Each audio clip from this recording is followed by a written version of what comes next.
Hey guys, it's Jeff Keighley. Welcome to Summer Game Fest. We've got a great show kicking off this week for you. I'm really excited to be doing yet another week of video game announcements. And one of the things... What is that sound outside? I've got an extra special package for GEF. GEF. Geo-Fef. Keg legs. I'm just messing with you. Jeff Keighley, come on out.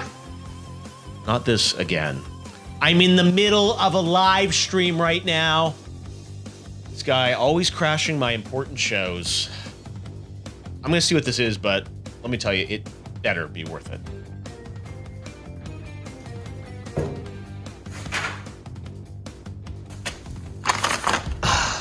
Crash, I really don't want the dirt that you have on Cortex.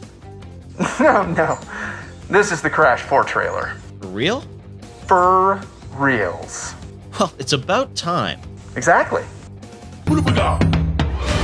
Crash Bandicoot, you banished me to the past.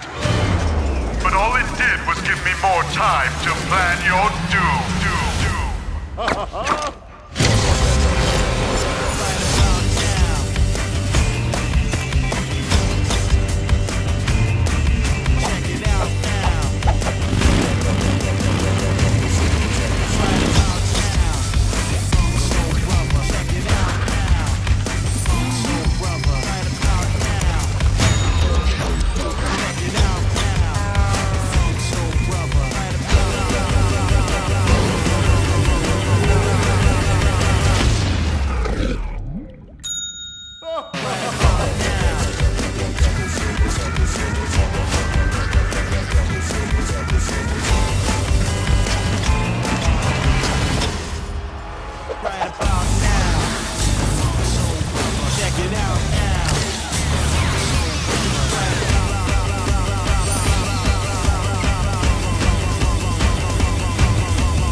How many times have you beaten this clown anyway?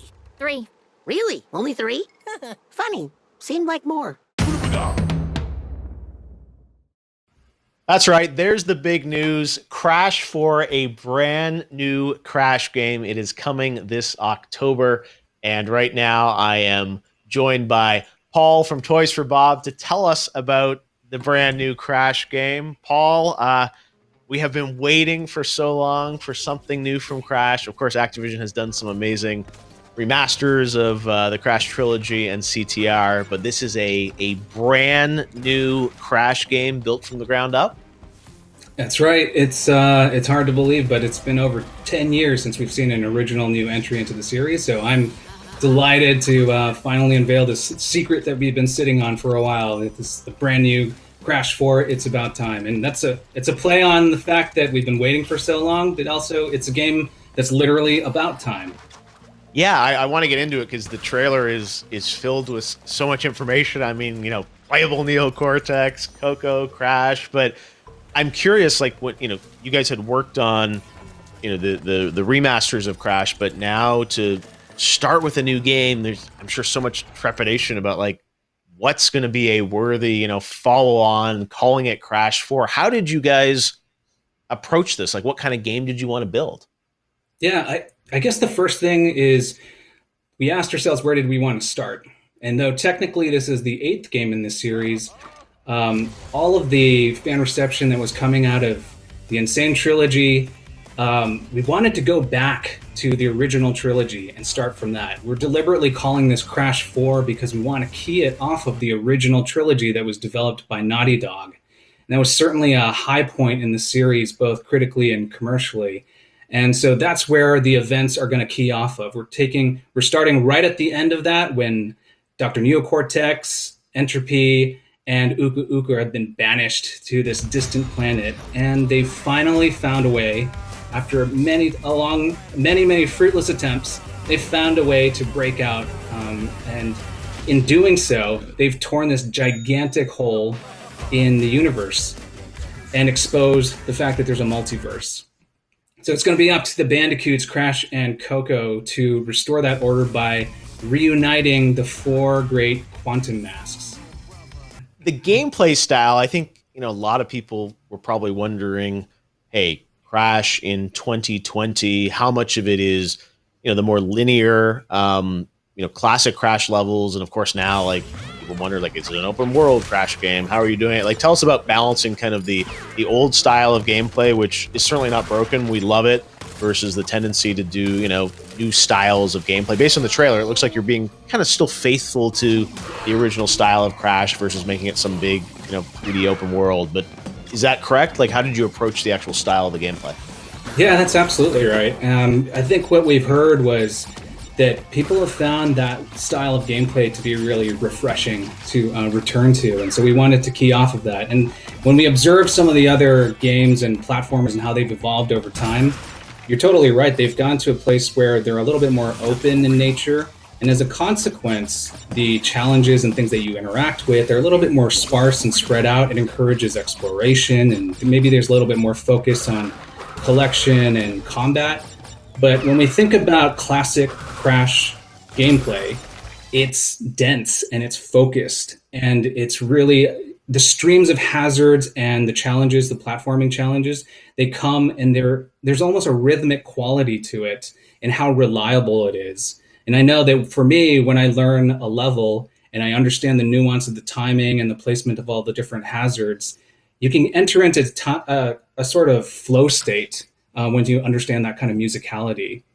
Multiple playable characters. How are you doing that? Is it kind of like by level, or how, like we saw Coco and Neo playable in there? How does that work sort of in the scheme of the gameplay?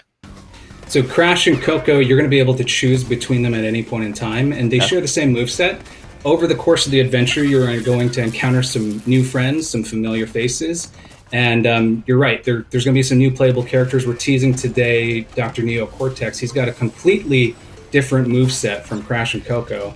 So where the Bandicoots kind of barrel through and they've got the ability to spin and slide and belly slam, Dr. Neo Cortex is he's a little bit more of a cerebral character. He's a mad scientist, he's got inventions, and he relies on his intellect. So he's got a ray gun that he carries around with him. And that ray gun has the ability to transmogrify hazards and enemies into platforms. And he can choose between changing them into a static solid platform or a bouncy platform that gives him access to higher elevations. So his gameplay and the levels that are built specifically for his moveset is going to be a completely different flavor. It's going to be a little bit more strategic, a little bit more cerebral. And I think players are going to have to be a little bit more thoughtful about when to encounter a hazard, whether or not to change it into a platform, and what type of platform they're going to need at that point in the obstacle. Wow, it seems ambitious that you're adding more elements to it, and then also you mentioned the masks. How do those work? So the quantum masks, there's 4 of them in this game, and over the course of the adventure, they're scattered across the universe. You're going to have to rescue them from the clutches of certain bosses, both familiar and new. The quantum mask, 2 of them that we're talking about today, is the time mask and the gravity mask. And masks in this franchise, they've got a lot of personality. They've got their own names and their own voices and their own powers. So the time mask, her name is Kapunawa. And when Crash uses Kapunawa, he's got the ability to slow down time to a crawl.